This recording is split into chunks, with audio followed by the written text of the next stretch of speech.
Finally मराठीतली आतापर्यंतची सगळ्यात बिग बजेट असणारी फिल्म राजा शिवाजी हिचा ट्रेलर काल अतिशय दिमाखात रिलीज केला गेला. सोहळ्याला अख्खी पूर्ण टीमचे कलाकार, फिल्मचे प्रोड्युसर्स हे सगळे हजर होते आणि तो अख्खा इव्हेंटही मी पाहिला. त्या इव्हेंटमध्ये खूप जास्त इमोशनल होणाऱ्या मोमेंट्स होत्या. जिथे जेनेलिया जी ह्या फिल्मची प्रोड्युसर आहे ती खूप इमोशनल झाली. रितेश देशमुख जे स्वतः ही अख्खी मोठ बांधतायत, म्हणजे हा एक अतिशय मेगा बजेट, मराठीतला मेगा बजेट घेऊन येत आहेत सगळ्यांसाठी, तर ते स्वतःही इमोशनल होताना दिसले. कारण खरंच ही सोपी गोष्ट नाही आहे एवढ्या सगळ्या हिंदी आर्टिस्टना घेऊन एक मराठीतला छत्रपती शिवाजी महाराजांबद्दलचा प्रोजेक्ट करणं किंवा फिल्म करणं ही म्हणजे खूप मोठी जबाबदारी आहे. आणि त्याबद्दल मी आधीही माझ्या टीजर रिव्ह्यूमध्ये देखील बोललोय. पण खरं तर त्यांचं कौतुकही करायला हवं की त्यांनी ही जबाबदारी घेतली. त्यांनी ठरवलं की महाराजांना आपण एका मोठ्या स्क्रीनवर आणू, महाराजांचं आयुष्य एका मोठ्या स्क्रीनवर दाखवू, आणि त्यासाठी जमवाजमव करायला लागली ती त्यांनी केली. आणि त्यात त्यांना खूप अडचणी आल्या हे नक्कीच ह्या इव्हेंटमधनं दिसत होतं. कारण प्रत्येकाला ऑनबोर्ड करताना त्यांना स्ट्रगल करावा लागला थोडाफार. आणि त्या व्यतिरिक्त मला एक गोष्ट जी प्रकर्षाने जाणवली ती ही की रितेश देशमुखांचं नक्कीच इंडस्ट्रीमध्ये खूप चांगलं इम्प्रेशन आहे बॉस. कारण एवढ्या सगळ्या कलाकारांना, एवढ्या हिंदीच्या कलाकारांना एकत्र आणून एका प्रोजेक्टमध्ये इन्क्लूड करणं, ह्यासाठी मी सदैव म्हणजे त्यांना अप्रिशिएट करत राहीन. त्यांना ह्याबद्दल खूप जास्त अप्रिशिएट करत राहीन की त्यांनी असं व्हिज्युअलाइज केलं आणि त्यांनी ते करून दाखवलं की एवढ्या सगळ्या हिंदीतल्या कलाकारांना मराठीतल्या एका प्रोजेक्टमध्ये आणायचं धाडस हे रितेश विलासराव देशमुख यांनी केलेलं आहे आणि त्यांचं खूप जास्त कौतुक आहे. आणि ह्याच नोटवर आता बोलूया ह्या फिल्मचा जो ट्रेलर रिलीज झालाय तो मला कसा वाटला. सुरुवातीला सांगायचं झालं तर बॉस, टीजर जसा आला होता ना, टीजर नंतर खूप जास्त सोशल मीडियावर बोललं गेलंय, खूप जास्त कॉमेंट्स आल्यात, खूप जास्त इन अ वे फिल्मला क्रिटिसाइज केलं गेलंय. पण या ट्रेलर हा टीजरपेक्षा बरा आहे असं मी नक्कीच म्हणेन. बरा म्हणजे खूप जास्त चांगला नाही, पण बरा आहे. टीजरपेक्षा नक्कीच या ट्रेलरमध्ये इम्प्रूव्हमेंट आहे. आणि काय मला कसं वाटलं ट्रेलर हे पटापट जाणून घेऊया आणि पुढे चर्चा करूया. चॅनल सबस्क्राईब करून टाका. ट्रेलर पाहिल्यानंतर काही गोष्टी ह्या क्लिअर झाल्या की ह्या फिल्ममध्ये काय आहे ते खूप जास्त वर्क करू शकतं. तर सांगायचं झालं तर फिल्मचं दमदार म्युझिक, अजय अतुलने केलेलं छत्रपती अँथम हे यापुढे मला वाटतं एक छाप होणार आहे महाराजांबद्दल. जेव्हा जेव्हा आपण आठवण करू महाराजांबद्दल तेव्हा छत्रपती अँथम वाजेलच, ही मी गॅरंटी देऊ शकतो. त्या व्यतिरिक्त फिल्मचं जे बीजीएम असणार आहे ते पुन्हा एकदा अजय अतुल ह्या जोडीने केलंय आणि ते बीजीएम हे या फिल्मचं खूप पॉझिटिव्ह अंग असणार आहे, हे मी माझ्या टीजर रिव्ह्यू मध्येच म्हणालो होतो.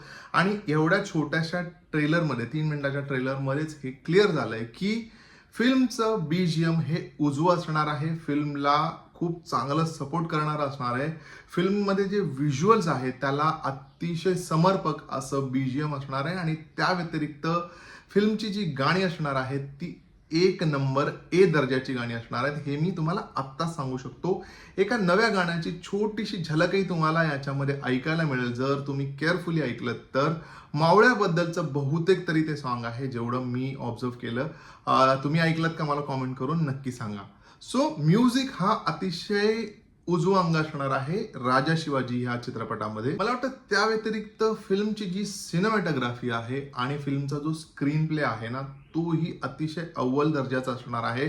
काही काही व्हिज्युअल जे टीजर मध्ये एवढे अपिलिंग वाटले नव्हते ते आता पाहताना फिल्मची जी लाइटिंग आहे आणि जी व्हिज्युअल्स आहे, म्हणजे सुरुवातीला जी राजांची एंट्री होताना दाखवली, जिथे त्यांची शॅडो एका दरवाजावर शॅडो पडून दरवाजा पडताना त्यांची एंट्री होते, ते अतिशय उत्तम अपिलिंग असं वाटलेलं आहे व्हिज्युअल. आणि त्या व्यतिरिक्त बरेच व्हिज्युअल्स आहेत जे अपिलिंग वाटलेत मला ओव्हरऑल. सो मला वाटतं की फिल्म ओव्हरऑल कशी असेल याच्याबद्दल तो वाद राहणारच आहे जोपर्यंत फिल्म रिलीज होत नाही. पण सिनेमॅटोग्राफी ही उजव्या बाजूची असेल किंवा उजवी असेल हे ट्रेलरने नक्कीच क्लिअर करून टाकलेलं आहे मित्रांनो. आता प्रत्येक जण कसा काम करतोय आणि कोणाचा परफॉर्मन्स यात शाईन करेल, खरं तर कोणाचाही परफॉर्मन्स शाईन न करता महाराजांचा परफॉर्मन्स यात शाईन करावा, माझी फक्त ही इच्छा आहे. कारण चित्रपट हा महाराजांबद्दलचा आहे, त्यामुळे बाकी कोणाचाही अभिनय जरी लक्षात नाही राहिला तरी महाराजांचा इम्पॅक्ट राहायलाच हवा फिल्म संपल्यानंतर. कारण कसं आहे, जेवढे कलाकार घेतलेत ना त्यामध्ये आपण खरंच कॅटेगराईज नाही करू शकणार. बारिंग फ्यू आर्टिस्ट, म्हणजे बारिंग 2-3 कलाकार आहेत त्यांना सोडून आपण असं कॅटेगराईज नाही करू शकणार की कोणाचा परफॉर्मन्स चांगला असेल. सो खरं सांगायचं तर म्हणजे कन्सर्न जिकडे वाटतोय की यांचा परफॉर्मन्स खरंच कसा असेल असा प्रश्न अजूनही उभा राहतोय, ते म्हणजे जेनेलिया देशमुख, त्यानंतर संजय दत्त नंतर फरदीन खान आणि स्वतः Riteish Vilasrao Deshmukh. I really hope की मी एक नवीन व्हिडिओ करीन फिल्म झाल्यानंतर आणि सगळ्यांची जाहीर माफी मागीन की मी हे सगळे क्वेश्चन्स या फिल्मबद्दल रेज केले. पण आत्ताच्या घडीला ट्रेलर पाहिल्यानंतर हेच इम्प्रेशन, हा कन्सर्न वाटतोय. त्यामुळे आय रिली होप की फिल्म रिलीज झाल्यानंतर थिएटरमध्ये हाऊसफुल होऊ देत आणि महाराजांना पाहायला गर्दी होऊ देत, थिएटर्स लिटरली तुडुंब भरून जाऊ देत अशी माझी इच्छा आहे. खरं सांगू का, फिल्मचा आत्मा मिसिंग वाटतोय हो. आणि मला तेच कुठेतरी बोचतंय की महाराजांची फिल्म आहे, visually Maharaj costume wise, makeup wise to certain extent दिसतायत, पण सोल वाईज महाराज मिसिंग आहेत आणि हेच मला ॲक्च्युली बोचतंय.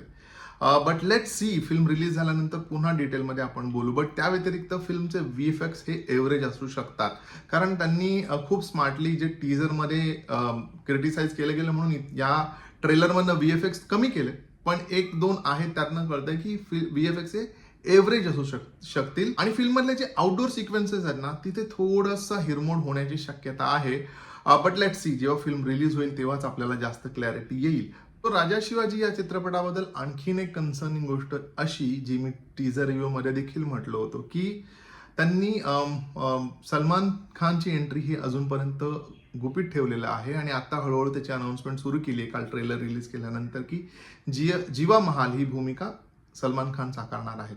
पुन्हा एकदा एक कन्सर्न माझ्या मनात सुरू झाला की आय डोंट नो किती जस्टिस करतील. तुमचं काय मत आहे मला कमेंट करून नक्कीच सांगा. पण मी ह्या सलमान खानच्या रोलला की जीवा महाल या महालांचा रोलला मी एक निगेटिव्ह गोष्ट म्हणून कन्सिडर करतो ह्या फिल्मसाठी. तुमचं काय ओपिनियन आहे मला नक्की सांगा. फिल्मबद्दल आणखी एक पॉझिटिव्ह ऍस्पेक्ट बोलायचं झाला तर जे पहिल्या टीजर नंतर क्रिटिसाइज केलं गेलं होतं की अरे हिंदवी स्वराज्य का बोलले नाहीयेत, महाराजांनी सगळं काही हिंदवी स्वराज्यासाठी केलं होतं आणि तोच डायलॉग तिथे मिसिंग वाटत होता. फायनली तो इन्क्लूड केलाय आणि खूप म्हणजे चांगलं केलं हे रितेश देशमुखांनी हा डायलॉग घालून, कारण याच्यानंतर वादळ उठलं असतं आणि ऑलरेडी फिल्मवर खूप क्रिटिसिझम येत होता. त्यानंतर जर का ट्रेलरमध्येही हिंदवी स्वराज्य हा डायलॉग आला नसता किंवा हे मेन्शन झालं नसतं तर फिल्म अजून क्रिटिसाइज झाली असती रिलीजच्या आधीच. त्यामुळे very smart move by Ritesh Deshmukh. So थोडक्यात मी हेच म्हणेन की बॉस, जे काही असेल फिल्मला क्रिटिसाइज करतोय आपण, आपल्याला काही कन्सर्न्स वाटतात, पण फिल्म ही आपल्या महाराजांची फिल्म आहे आणि महाराजांचं आयुष्य एका वेगळ्या लेवलला, एका मोठ्या लेवलला कोणीतरी घेऊन येतंय. तर आपली जबाबदारी आहे की आपण जाऊन थिएटरमध्ये ही फिल्म नक्की पाहावी. फिल्म 1 मेला रिलीज होते, त्यामुळे सुट्टीचा दिवस आहे.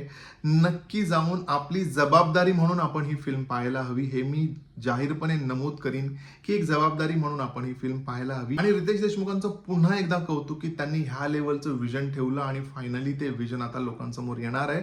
सो जाऊन नक्की पहा आणि मला नक्की तुमच्या प्रतिक्रिया कळवा. मी ही रिव्ह्यू नक्की घेऊन येईल. आपण भेटूया त्या रिव्ह्यूमध्ये. तोपर्यंत स्टे ट्यून्ड.